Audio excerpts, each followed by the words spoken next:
पूरी सृष्टि का रचना करता मैं हूँ, सृष्टि का संहार करता मैं हूँ, सृष्टि को चलाने वाला मैं हूँ, सृष्टि का भोजन देने वाला मैं हूँ, सृष्टि को रखने वाला मैं हूँ, सृष्टि को संचारित करने वाला मैं हूँ। ये ब्रह्मा जी ने भगवान विष्णु के सामने, भगवान नारायण के सामने शिव जी को बहुत छोटा बता दिया, बहुत छोटा।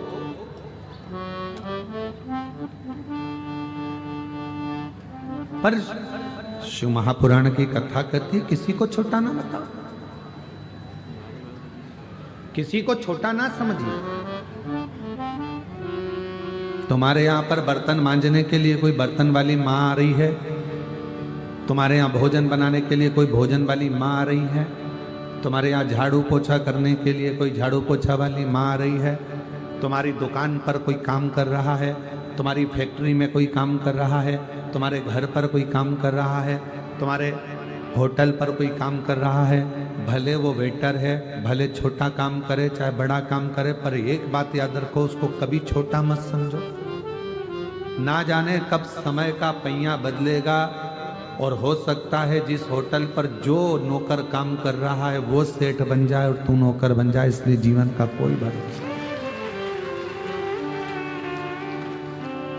जो तुम्हारे यहाँ काम कर रहा है हो सकता है कि एक दिन उसका भाग्य खुल जाए, शिव जी की कृपा से एक लोटे जल से उसकी किस्मत बदल जाए और वो करोड़पति बनकर बैठे। जीवन में कोई छोटा बड़ा ना समझे। हम क्यों छोटा समझे?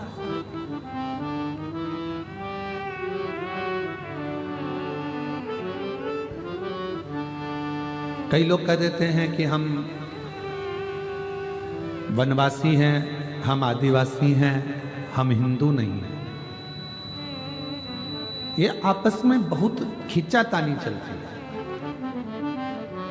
कोई कहता है हम वनवासी हैं, हम आदिवासी हैं, हम हिंदू नहीं हैं। हम उनसे कहना चाहेंगे ये आपके अंदर जो भ्रम उत्पन्न किया जा रहा है, आपको सनातन से दूर करने के लिए, आपको हिंदू धर्म से दूर करने के लिए ये चाल चली जा रही है। लोभ देकर बड़े बड़े लोग तुम्हें भड़काने का कार्य कर रहे हैं और ये कह रहे हैं कि तुम हिंदू नहीं।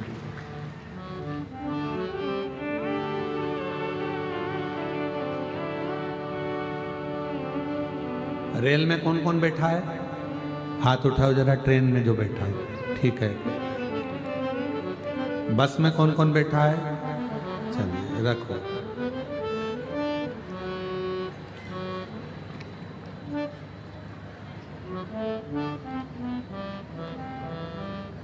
ट्रेन का टिकट किस किसने लिया था? सबने लिया। ट्रेन वाले के यहाँ टिकट लेने गई थी, जब उसने पूछा था कि तुम ब्राह्मण हो, क्षत्रिय हो, वैश्य हो, हिंदू हो कि नहीं हो, पूछा था उसने? नहीं। क्या करा उसने? तो तुमने पैसा दिया और उसने टिकट दिया। ट्रेन के अंदर किसी ने तुमसे पूछा, टीटी ने, टीसी ने, कि तुम कौन हो? आदिवासी हो, वनवासी हो, हिंदू हो, क्या हो? तुम बताया तुमने उसको? कुछ कोई नहीं पूछता। ये भ्रम हमने उत्पन्न करा। उस टीसी को मालूम है कि ये इंसान है, मानव है, मनु की संतान है, और जिन मनु ने ब्रह्मा जी के द्वारा प्रकट हुए हैं उन ब्रह्मा जी के पुत्र मनु हैं, और मनु के पुत्र संसार में जितने मनुष्य हैं ये सब मनु की औलाद हैं, इसलिए मनुष्य कहलाते हैं। ये मनु की संतान है इसलिए ये मनुष्य है। ये मान जब आप और हम सब मनुष्य हैं, मानव हैं, मनु की संतान है, तो फिर हमारे भीतर ऐसा भाव क्यों उत्पन्न करना कि ये हम हिंदू नहीं हैं, हम आदिवासी, हम वनवासी? ना ना ना। इस संसार सागर में अगर आपने जन्म लिया है, संसार सागर में आप जन्मे हैं, तो आप मनु की संतान हैं, आप मनुष्य हैं, आप मानव हैं। अब उसमें कोई आपको संशय उत्पन्न करा दे, कोई आपसे कह दे कि नहीं आप हिंदू ही नहीं हो, तो ये समझ लेना कि तुम्हारा फायदा उठाना चाहते हैं और कहीं ना कहीं किसी न किसी रूप में तुमसे लाभ उठाकर एक दिन तुमको ही लात मारकर गिरा देंगे और एक दिन खुद सत्ता में आकर बैठ जाएंगे और तुमको नीचे पटक देंगे। ये दुनिया की रीत है।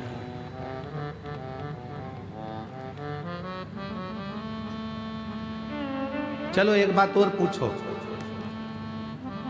जिसकी हाइट 5 फीट की है, जिसकी हाइट 6 फीट की है,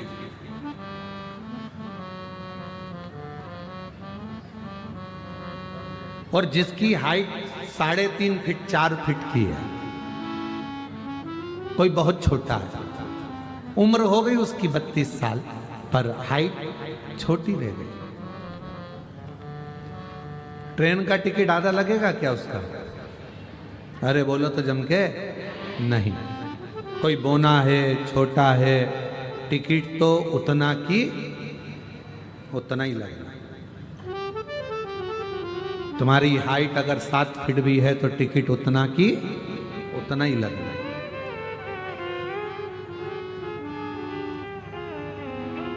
टिकट का पैसा कम नहीं हो जाता तुम्हारे बोने होने से, तुम्हारे छोटे होने से, तुम्हारे बड़े होने से टिकट का पैसा ज्यादा नहीं हो जाता। टिकट का पैसा उतना ही लगता है, चाहे तुम छोटे हो चाहे तुम बड़े हो। उसी तरह हमारे भीतर की ये बुद्धि है कि ये छोटा है, वो बड़ा है, ये नौकर है, वो सेठ है, ये हमारी बुद्धि है। पर उस परमात्मा के सामने तो कोई छोटा भी है और बड़ा भी है, उसके लिए सब बराबर हैं, सब सम है। वो नहीं देखता कि ये छोटा है कि बड़ा, उसको ये छोटा बड़ा नहीं दिखता। आदिवासी हो, वनवासी हो, कोई सेठ हो, कोई गरीब हो, कोई अमीर हो, कोई ब्राह्मण हो, कोई वैश्य हो, कोई क्षत्रिय हो, कोई शूद्र हो, कोई भी हो, वो है उसकी औलाद, है उसकी संतान। दुनिया के लोगों ने फायदा उठाने के लिए आप लोगों में ये भेद कर दिया कि तुम हिंदू नहीं हो तो तुम हिंदू हो, तो तुम ये नहीं हो तो तुम वो हो। है तो हम सब उसकी औलाद, आप और हम है तो संतान उसी की। और हम तेरी संतान, सब पर दया करो,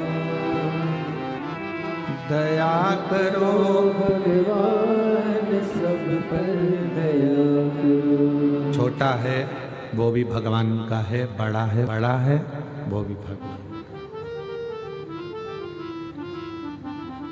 गरीब है वो भी मेरे भगवान शिव का है, और बहुत बड़ा करोड़पति है वो भी मेरे भगवान शिव का है। उसमें भेद है, भेद हमने कर दिया।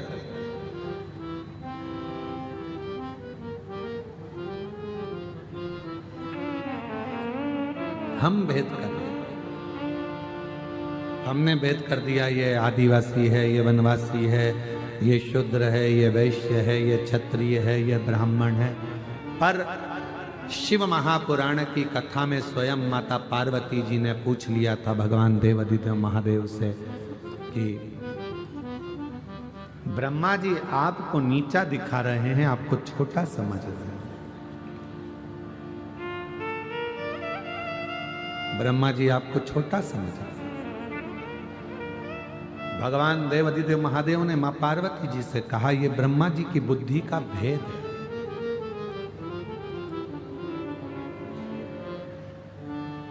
ये ब्रह्मा जी की बुद्धि का भेद है। जो ब्रह्मा मुझको छोटा समझ रहे हैं, स्वयं को श्रेष्ठ समझ रहे हैं, उसको ज्यादा बता रहे हैं, उसको कम बता रहे हैं।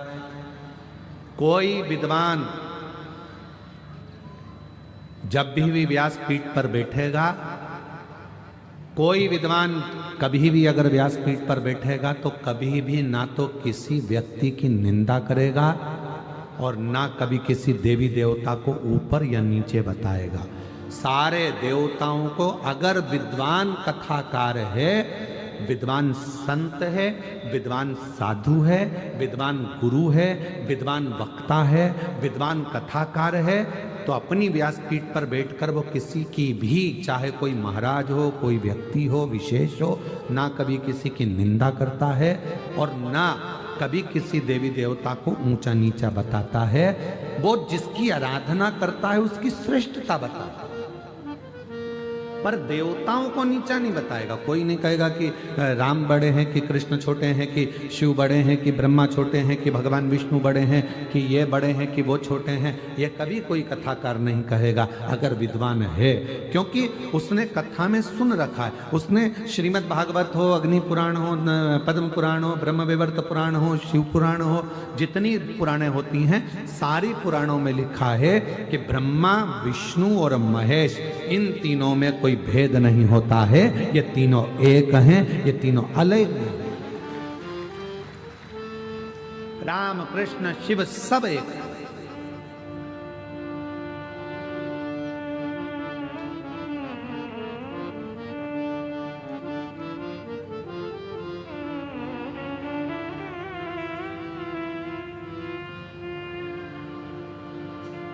एक छोटा सा बच्चा एक दूसरे बच्चे को गाली दे रहा है, दूसरे बच्चे को गाली दे रहा है और बहुत गंदी सी गाली कोई उच्चारण कर कर उसकी माता जी को दे रहा है। सुना, रुके, बच्चे को बुलाया गाड़ी के पास में कि आपने उस बच्चे को माता की गाली दी, एक बात बताओ, उसकी माता में और तुम्हारी माता में कोई अंतर होता है क्या? उसकी माता ने उसको जन्म दिया और तुम्हारी माता ने तुमको जन्म दिया। जब हम किसी दूसरे व्यक्ति को उसकी माता का नाम लेकर गाली देते हैं तो गाली उसको नहीं लगती, हमारी खुद की माता को गाली लगती है। इसलिए गाली देने से पहले सोचो।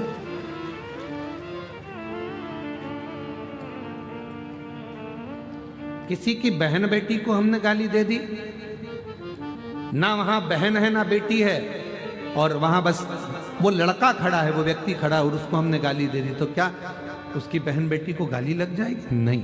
क्या आपकी बहन नहीं है? क्या आपकी बेटियां नहीं है? क्या आपकी माता नहीं है? गाली देने से पहले विचार करना। हम जब एक उंगली किसी पर उठाते हैं तो ये जो 3 उंगलियां हैं ये हमारी ओर मुड़ती हैं और कहती हैं कि मुझे तो एक गाली लगी, पर उस गाली की बाकी की गालियां 3 तुझे, तेरी माता को, तेरे भाई को, तेरी बहन को और तुझको लगी है। आप एक उंगली उठा के देखो, करो ऐसा, सब करो, एक उंगली उठाओ, जल्दी उठाओ सब लोग, और हमारी ओर एक उंगली करो, ऐसा ऐसे करो उंगली। आप करके देखिए तुमने उंगली, हमारी ओर कितनी उंगली गई? जम के बोलो, 1। तुम्हारी ओर कितनी गई? 3। अर्थात हम में एक गलती है तो तुम में 3 गलतियां हैं। आप एक गाली किसी को दे रहे हो तो 3 गाली आपको खुद लग रही है। इसलिए निवेदन है, गाली देने से पहले विचार।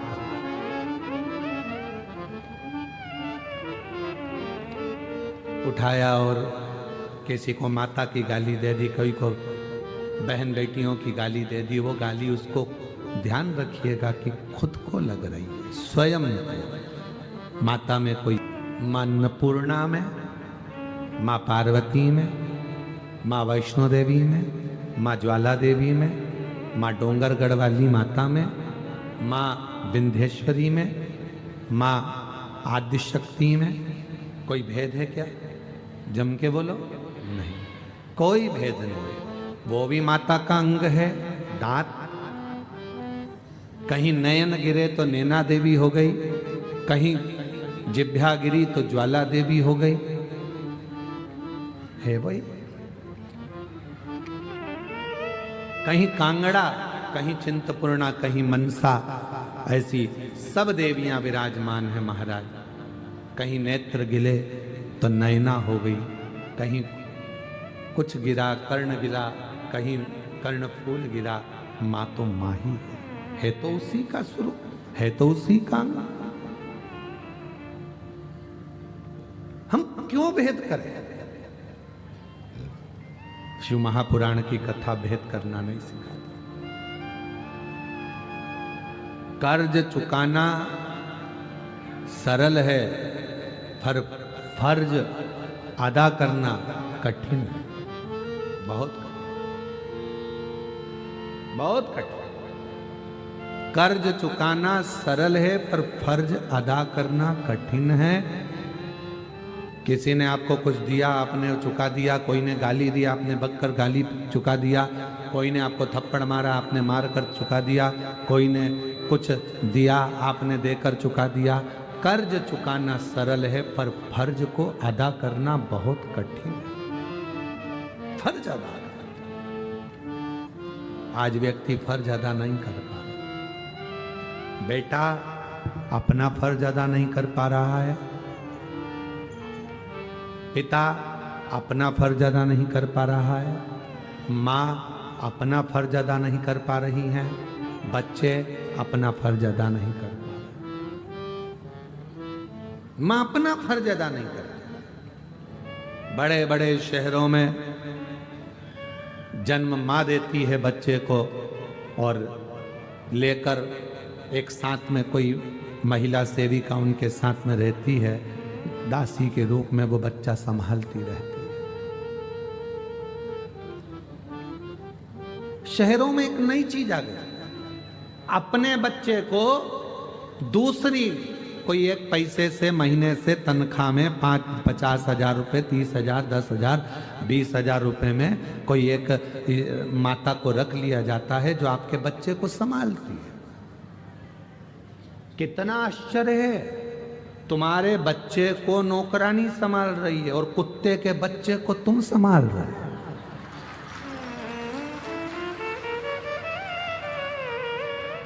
तुम्हारे बच्चे को छिछी नौकरानी करा रही है, और आया बुढ़ापा,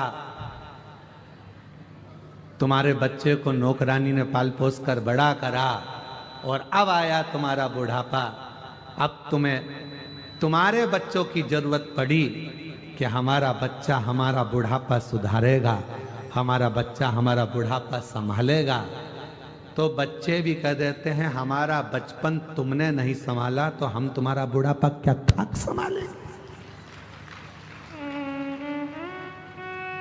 हमारे बचपन को तुमने संभाला, हमारे बचपन को अगर तुम सवार थे तो हम तुम्हारा बुढ़ापा सवार। मेरी जीजियों, अपने बच्चों को खूब प्रेम दीजिए, पढ़ाइए, विद्वान बनाइए, विद्वान।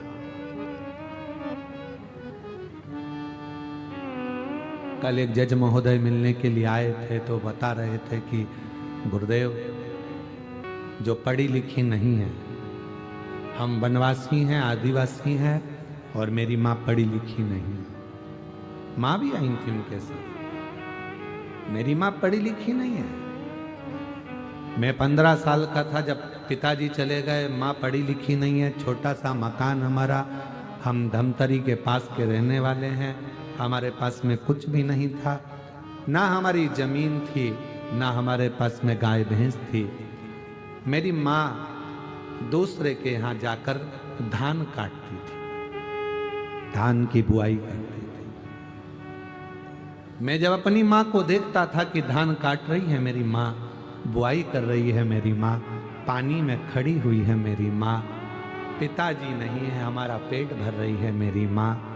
और मेरी माँ मुझे सरकारी स्कूल में दाखिला जो दिलाई थी, उसमें मैं जो पढ़ रहा था, लोग कहते हैं प्राइवेट स्कूल में पढ़ोगे तो अच्छी नौकरी मिलेगी। वो जज महोदय कह रहे थे मेरी माँ के पास पैसा नहीं था कि वो सरकारी स्कूल को छोड़कर प्राइवेट में पढ़ाए। मेरी माँ ने जिस सरकारी स्कूल में एडमिशन कराया था, उसी स्कूल की ड्रेस पहनता था, उसी स्कूल की किताब लेता था, उसी स्कूल में पढ़ता था, और पढ़ते पढ़ते मन में एक संकल्प बना लिया कि कुछ करना है। बीच में मैं डामाडोल हुआ, लगा मुझे कि अब मैं कुछ कर नहीं पाऊंगा, मेरी मम्मी को मैं अपना चेहरा नहीं दिखा पाऊंगा, क्योंकि अब मेरी संगत कुछ गड़बड़ हो रही है। तो आपकी कथा धमतरी में श्रवण करने को चला गया दौड़कर, कथा सुनी, बल मिला, और ऐसा बल मिला फिर पढ़ाई में मन लगाना प्रारंभ किया, और आज बाबा की कृपा से मैं जज बनकर बैठ गया। ये शिव की कृपा, ये शंकर की।